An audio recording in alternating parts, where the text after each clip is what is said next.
Apa itu psikologi komunikasi? Psikologi komunikasi adalah cabang ilmu yang mempelajari bagaimana proses komunikasi dipengaruhi oleh aspek psikologi seperti pikiran, perasaan, persepsi, motivasi, serta sikap dan perilaku individu. Ilmu ini membantu kita memahami mengapa seseorang menyampaikan pesan dengan cara tertentu, bagaimana pesan diterima oleh orang lain, serta faktor-faktor yang dapat mendukung atau menghambat komunikasi yang efektif. Apa itu komunikasi efektif? Komunikasi efektif adalah proses penyampaian pesan yang dapat dipahami dengan baik oleh penerima sesuai dengan maksud pengirim. Komunikasi yang efektif tidak hanya berfokus pada kemampuan berbicara, tetapi juga pada kemampuan mendengarkan, memahami, dan memberikan respon yang tepat. Ciri-ciri komunikasi efektif: kejelasan, yaitu menyampaikan pesan dengan jelas dan mudah dipahami. Empati, yaitu mampu memahami perasaan dan sudut pandang orang lain. Mendengarkan aktif, yaitu memberikan perhatian penuh saat orang lain berbicara. Keterbukaan, yaitu jujur dan mau menerima pendapat orang lain.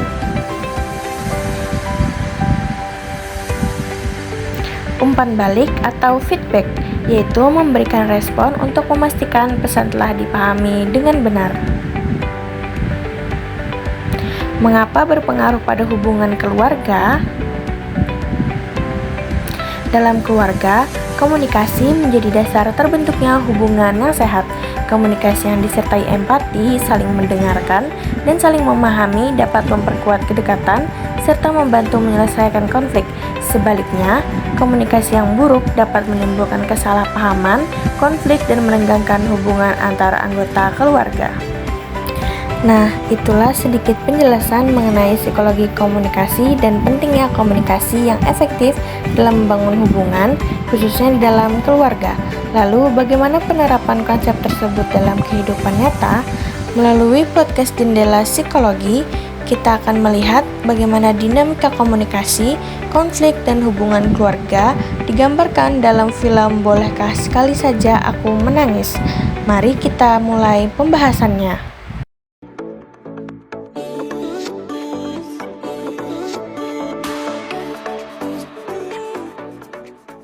Assalamualaikum warahmatullahi wabarakatuh. Halo semuanya, selamat datang di Jendela Psikologi bersama aku Nabila Aulia yang akan menemani kalian selama beberapa menit ke depan untuk membedah berbagai fenomena menarik dari sudut pandang yang berbeda. Tapi hari ini aku tidak sendirian. Di sebelah saya sudah ada hadir seorang mahasiswa psikologi yang akan membantu kita melitik fenomena atau topik hari ini dari kacamata psikologi. Silahkan kakak, perkenalkan diri. Halo penonton Jendela Psikologi, saya Clara Fisyakinah, seorang mahasiswa psikologi. Senang sekali hari ini bisa berhadir di sini. Jadi hari ini kita bakal seru-seruan membahas film yang gak cuma menghibur nih, tapi juga membahas realitas psikologi yang kita alami di kehidupan kita sehari-hari. Betul banget. Dan film yang mau kita bedah hari ini lagi ramai banget nih dibicarakan karena relate dengan banyak orang, yaitu Bolehkah Sekali Saja Aku Menangis. Setiap keluarga pasti memiliki caranya sendiri untuk mencintai, namun tidak semua kasih sayang yang berhasil tersampaikan melalui komunikasi yang baik.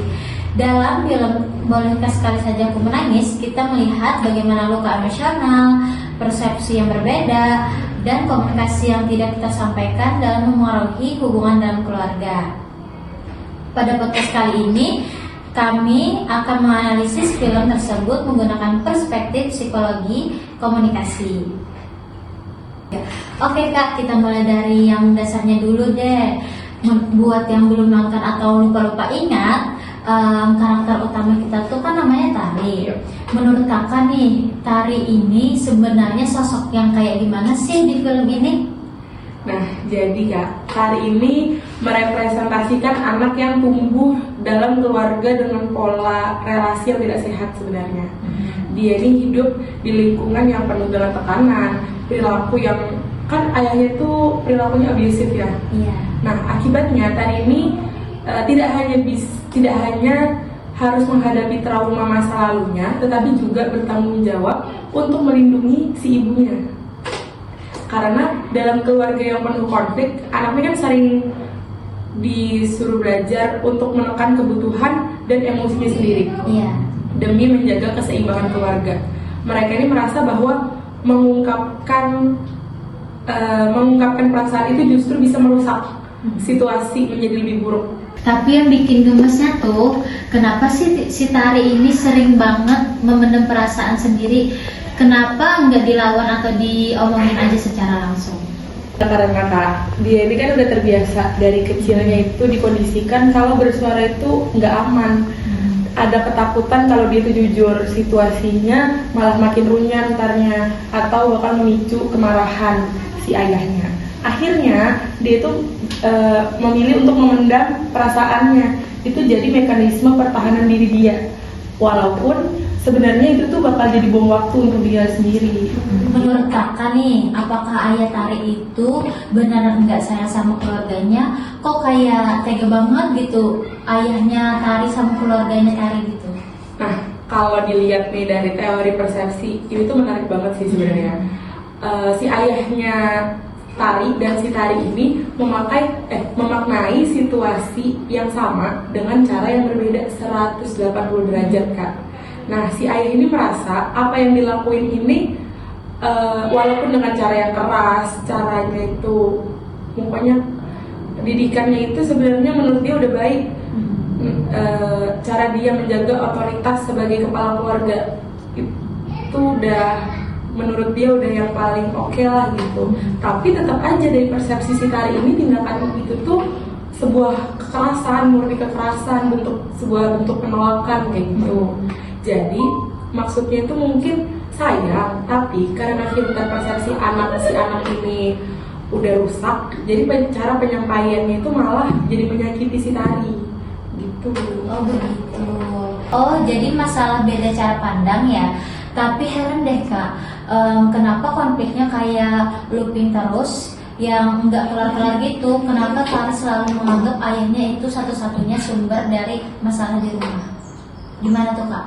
Jadi Kak, di psikologi itu ada yang namanya teori atribusi, yaitu gimana cara kita menebak alasan dibalik perilaku orang lain.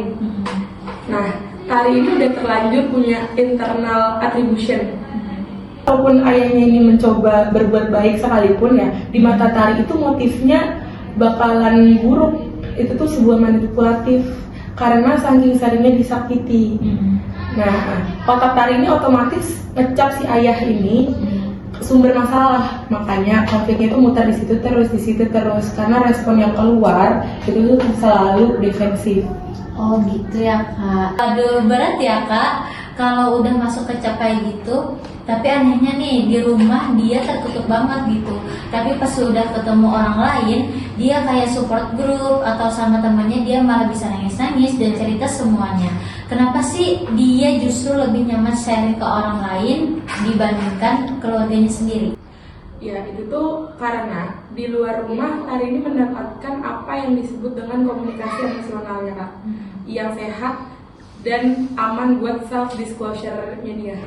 Di rumah setiap kali dia mau terbuka kan dia yang didapat malah penghakiman, ancaman. Sementara pas di luar, orang luar ini memberikan dia non-judgmental space.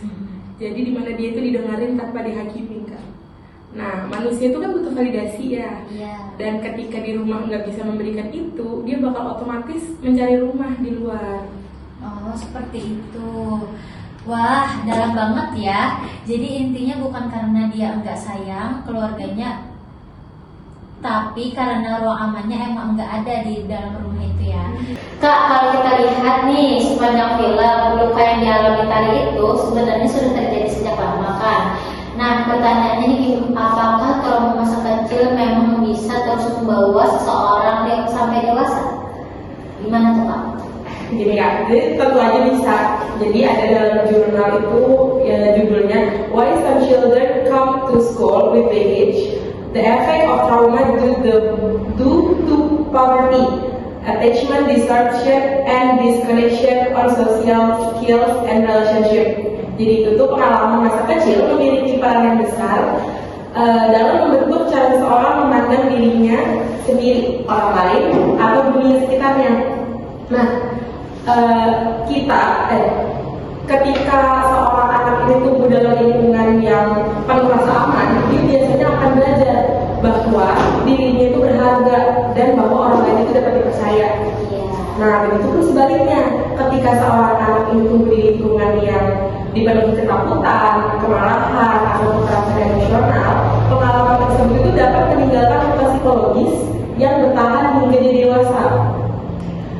Kalau kita lihat dari taringnya, sejak kecil kan dia hidup dalam situasi yang membuatnya harus selalu waspada terhadap perilaku ayahnya. Nah, itu tuh tidak pernah benar-benar tahu kapan konflik akan muncul atau kapan dirinya akan kembali terluka emosionalnya. Nah, kondisi seperti itu membuat tubuh dan pikirannya itu terus berada dalam mode bertahan hidup. Akibatnya ketika dia dewasa, ketika si Tari ini dewasa, Tari menjadi lebih sensitif terhadap konflik, sulit mempercayai orang lain, terus cenderung menyimpan perasaan sendiri. Jadi enggak semua trauma itu punya adegan flashback sebenarnya yang heboh kayak di film-film itu. Banyak juga yang muncul justru lewat kebiasaan kita sehari-hari. Kadang trauma itu muncul dalam bentuk rasa takut yang berlebihan, kecemasan saat menghadapi konflik, kesulitan mengungkapkan kebutuhan diri, atau keyakinan bahwa dirinya itu tidak pantas didengarkan. Nah, hal-hal seperti itu yang banyak kita lihat pada diri Tari film Kak sebenarnya. Nah, sebelum itu, pengalaman traumatis yang terus dipendam dapat menjadi emotional baggage sebenarnya, atau beban emosional. Nah, beban ini tidak hilang begitu saja hanya karena waktu itu terus berjalan, waktu berlalu, itu tuh nggak hilang sepenuhnya. Jadi jika tidak diproses dengan baik, luka tersebut bisa mempengaruhi hubungan pertemanannya, hubungan romantis, hubungan dia membangun dengan keluarganya sendiri di masa depan. Itu tuh berpengaruh banget. Oh, jadi sebenarnya yang kita lihat pada Tari hari ini bukan cuma soal masalah yang sedang terjadi ya Kak, tapi juga akumulasi luka yang sudah lama tersimpan, gitu kan Kak? Betul sekali Kak. Nah, terkadang seseorang tidak sedang bereaksi terhadap suatu kejadian saja, melainkan terhadap bertahun-tahun pengalaman yang sudah dia lalui dan belum sempat disembuhkan. Nah, itulah yang mengapa proses mengenali dan memahami luka masa lalu itu menjadi langkah awal yang sangat penting dalam pemulihan kesehatan mental seseorang. Oh, Kak, ada satu hal lagi nih yang mungkin juga dirasakan banyak penonton. Ya. Sepanjang film, kita bisa melihat bahwa Tari menyimpan begitu banyak luka terhadap ayahnya. Nah, menurut Kakak nih, kenapa ya memaafkan itu terasa sangat sulit bagi Tari? Gimana Kak? Jadi luka yang Tari alami ini Kak bukan berasal dari satu kejadian aja, melainkan akumulasi pengalaman sakit yang berlangsung selama bertahun-tahun. Setiap bentakan, ketakutan, kekecewaan, dan perasaan tidak didengar itu meninggalkan jejak emosional yang cukup dalam bagi si Tari. Ketika luka seperti ini belum benar-benar diproses, memaafkan menjadi sesuatu yang sangat sulit dilakukan. Selain itu, banyak orang itu salah memahami makna memaafkan. Mereka menganggap bahwa memaafkan itu berarti melupakan apa yang terjadi atau membenarkan perilaku yang menyakitkan. Padahal bukan itu. Dalam jurnal pemaafan menuju rekonsiliasi, pemaafan itu lebih diartikan sebagai upaya melepaskan kemarahan, kebencian, atau beban emosional selama ini yang terus menguras energi psikologis seseorang. Karena itu, seseorang bisa saja memaafkan tanpa harus melupakan kejadian yang dialaminya. Bahkan, seseorang juga bisa memaafkan tanpa harus kembali memiliki hubungan yang sama seperti sebelumnya.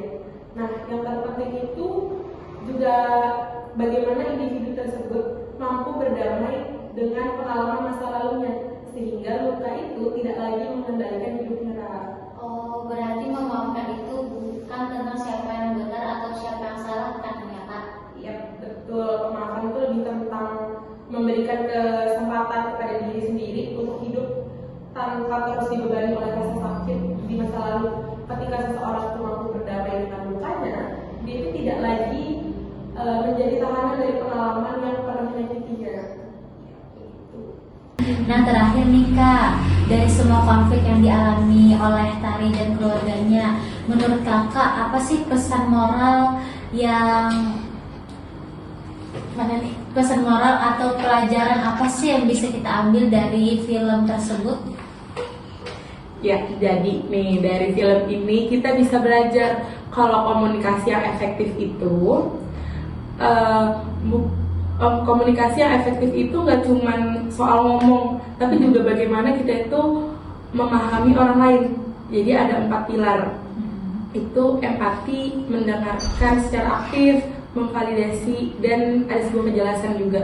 Seringkali kan saat ada masalah di rumah nih, kita itu mendengarkan hanya untuk membalas atau mencari siapa yang salah. Iya. Padahal yang lebih penting itu mendengarkan untuk memahami, dengan menurunkan ego masing-masing dan mencoba melihat dari sudut pandang anggota keluarga yang lain. Nah, itu kan jadi komunikasinya bakal lebih sehat ya kan? Iya. Bahkan kalimat sederhana kayak aku tahu kamu capek hari ini, atau mungkin maaf ya kalau gini-gini gitu. Nah, itu tuh bisa memberikan dampak yang besar karena membuat seseorang tuh menjadi lebih didengar dan dipahami kan. Nah, hal ini tuh sejalan dengan pendapat Joseph A. De Vito dengan bukunya itu Interpersonal Communication 2013, kalau kakak pernah dengar ya. Itu tuh menjelaskan bahwa komunikasi interpersonal yang efektif tidak hanya berkaitan dengan penyampaian pesan, tetapi juga kemampuan untuk memahami dan merespon perasaan orang lain. Jadi, semakin kita mampu mendengarkan dan menunjukkan empati, semakin baik pula kualitas hubungan yang kita bangun dengan orang terdekat kita, Kak. Wah, film ini tuh kayak ngingetin kita ya kalau semua masalah dalam keluarga itu nggak selamanya atau nggak selalu muncul karena kurangnya rasa kasih sayang ya Kak. Kadang masalah itu datang cuma karena ada perasaan-perasaan yang janggal atau nggak pernah benar-benar dikomunikasikan dengan baik. So, buat kalian yang lagi nonton, yuk mulai dari sekarang kita obrolin dari hal-hal kecil sama orang rumah sebelum semuanya terlambat.